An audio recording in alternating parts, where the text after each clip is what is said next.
Kaya nagloko yan, may hinahanap na wala imbis na magpasalamat kung anong meron. Sa mga pumapatol sa iba, meron ba talaga silang hinahanap na wala? Meron ba silang mabigat at malalim na dahilan kung bakit nila nagawa ang magloko? Ang mag-entertain ng iba bukod sa meron na nga sila.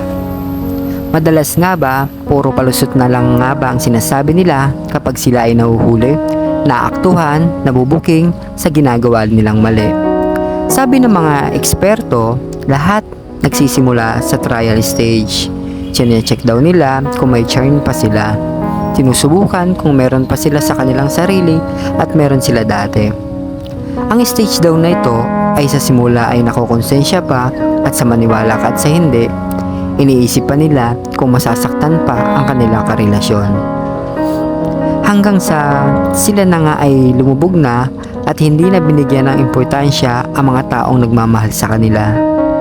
Ang mga taong nag-e-effort araw-araw para sila alagaan. Lahat yun kinalimutan, lahat yun tinapon na lang ng ganon. At nung nagkabukuhan na, ilulusot ang kasalanan sa isang dahilan na hindi mo alam kung saan nanggaling, hindi mo alam kung saan nagsimula, hindi mo alam kung paano naimbento. Ang aral lang naman sa mga ganitong mga kwento ay dapat committed ang dalawang nasa relasyon. Malaking desisyon ang maging faithful, pero malaking biyaya o blessings naman ang katapat niyan. Ito ang tandaan nyo sa lahat ng mga may karelasyon. Kung ayaw nyo na may gawin kayong sikreto at ayaw nyong mahuli o mabuko kayo, huwag nyo lang simulan. Napakahirap ang magtago ng sikreto, lalo na sa taong nagmamahal ng tunay.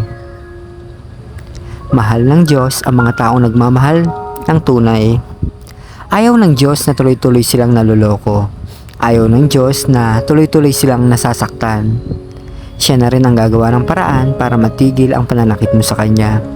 Oo, masasaktan sila. Oo, iiyak sila sa matutuklasan nila. Pero isang araw, babangon sila. Isang araw, mas titibay sila. Darating ang araw na nakatayo at matatag na sila. At sa mga nanloko, of course, makukuha mo ang dapat na sa iyo, yung deserve mo. Lalo na't ipinagpasa Diyos niya ang lahat-lahat. Babalanse ang lahat, papantay ang lahat. Mararamdaman mo ang sakit na binigay mo, minsan doble, minsan mas maraming patong-patong pa.